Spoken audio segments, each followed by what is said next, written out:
Welcome back to the vlog. Today what I'm doing is that I'm painting my calipers. I'm trying to match the paint on this car. The Mazda Ray is kind of hard to match, but I found this paint. Let me show you the bottle real quick. I already did the other side, but I found this can right here, and I got this online. I actually got this on eBay, I think. I don't know. I'm gonna put the link on the description. But I got this. It was the closest that I could have found to the color of the paint. Pretty damn close. But I guess yes, it's the same color.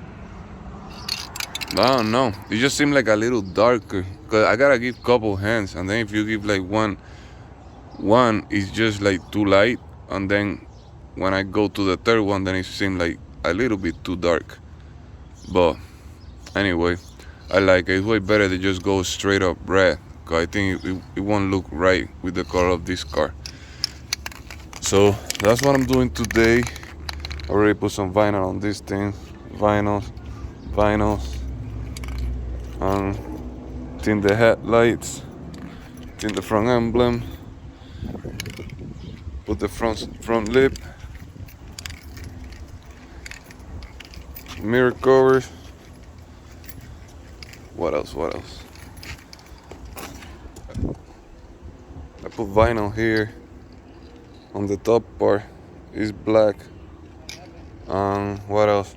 This is gonna be next. I'm waiting on a vinyl wrap that I ordered, trying to match the same color of the car, so I'm gonna do this next.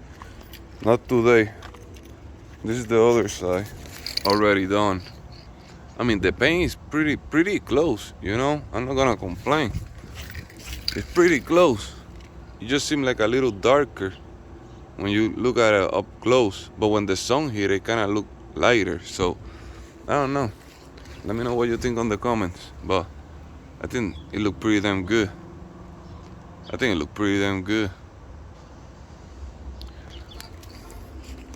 wait until start bringing aftermarket parts to give more power to this car.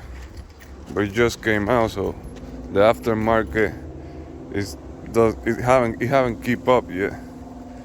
It hasn't keep up. But anyway, what I did is that I sand it, then I use I clean it with alcohol, then I use this, some adhesion promoter. It's for plastic, but I still use it. I did it on my other car and it worked pretty good. So then after I did that, then I put the paint, the color, which I'm already done with this. And now I'm going for the clear coat. And then putting the tires back on, and I'm done for today. That's the mission for today. Thank God it stopped raining. So I'm just taking advantage, because I gotta go back to work tomorrow. I won't have time. And then it's gonna rain the other day, so I'm glad I got it done. You see, it matched. It looked like pretty damn close, man. Maybe on the camera it looked a little different, but in person it looked a little darker. But man, it's pretty damn close. I'm not gonna complain. It's pretty damn freaking close. Anyway, thanks to the new subscribers. Subscribe, hit the like button, support the channel. And until the next one, man.